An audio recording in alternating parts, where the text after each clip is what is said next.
Amazed at Jesus. The Gospel of the Lord. Praise to you, Lord Jesus Christ. St. John Paul II once famously observed that in the providence of God, there are no mere coincidences. And so I want to urge my brothers in formation in particular to look very carefully at coincidences that happen in your life as you go forward, especially those things that happen on perhaps a day that's special.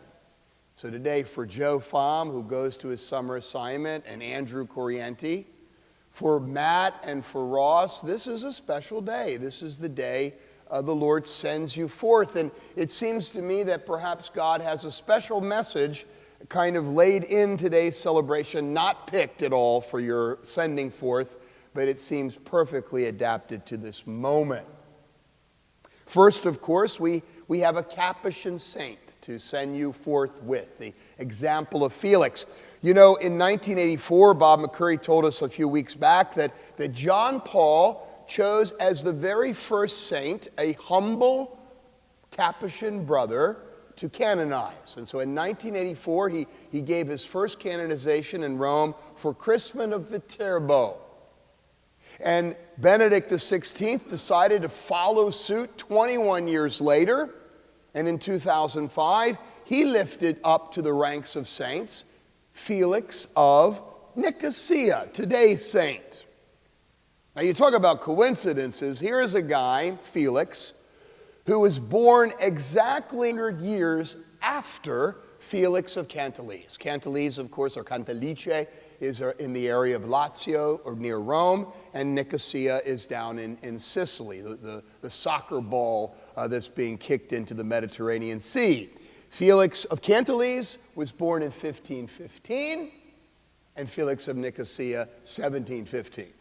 But it doesn't stop there. 72 years later, Felix of Cantalice dies in 1587, and 200 years henceforth, Felix of Nicosia dies in 1787. They both live to be exactly 72 years old.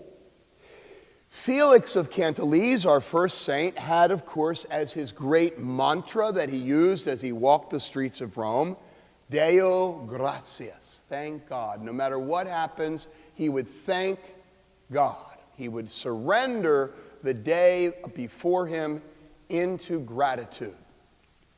And Felix of Nicosia, too, had a word he spoke again and again, somewhat like thank God. He would say, let it be for the love of God. So let us say to Joseph and Andrew, especially Matt and Ross, as you go forth, and there'll be times that you'll be challenged, remember the words of Felix of Nicosia, let it be for the love of God.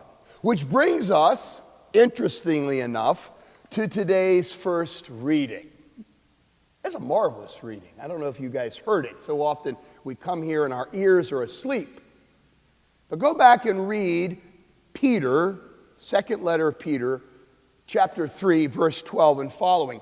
Peter says, beloved, wait for and hasten the coming of the day of God. Well, those two verbs don't match.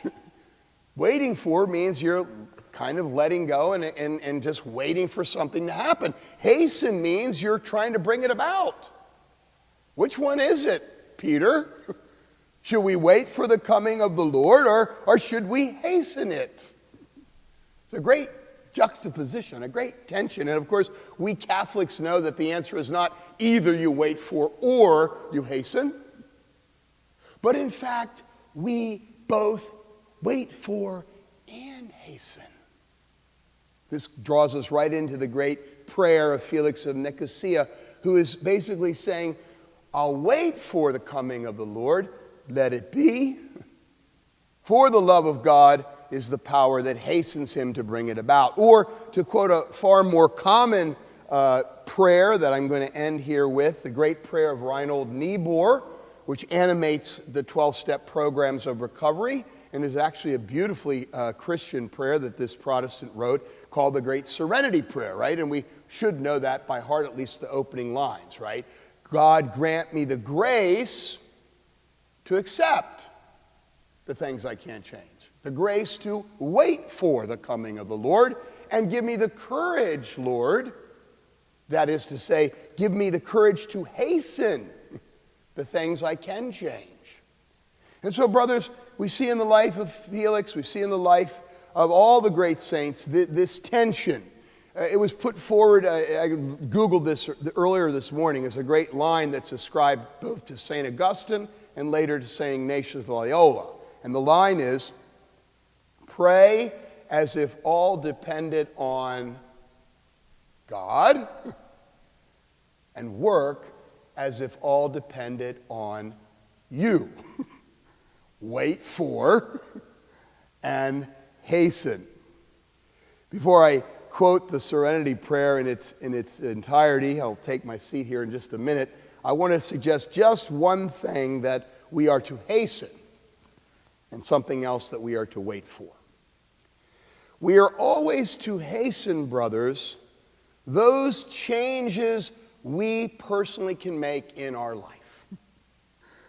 There are many things, with God's help, that we can hasten to change about ourselves. But what we must always wait for, what we must always be patient about, what we must always never hasten, is the changes in each other. Because that's a fool's errand. And one of the things I've been hitting on a lot lately in my preaching and in my talks to people is ours are almost always about trying to change other people. Jesus never commands that. Commands us to repent ourselves. It commands us to be converted. But he never says, now go convert other people. No. Never, ever, ever. It's a fool's errand. In fact, I would say it's exactly what Peter means when he says, don't be led into the error of the unprincipled. The error of the unprincipled is they're always wanting to hasten the change in the people out there while they wait very patiently for the changes they can in fact make in here. Today, let us both wait for the changes in the world around us and ask God to give us the grace to hasten to the changes today we must make. And as promised, I will read the beautiful prayer of our brother Reinhold Niebuhr.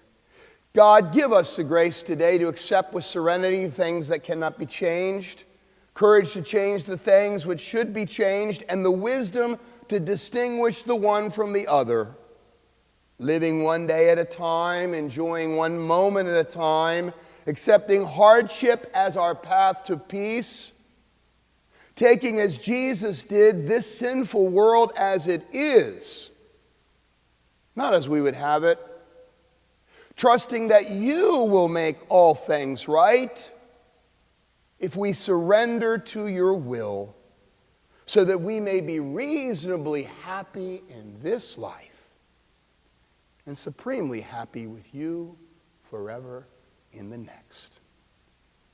St. Felix of Nicosia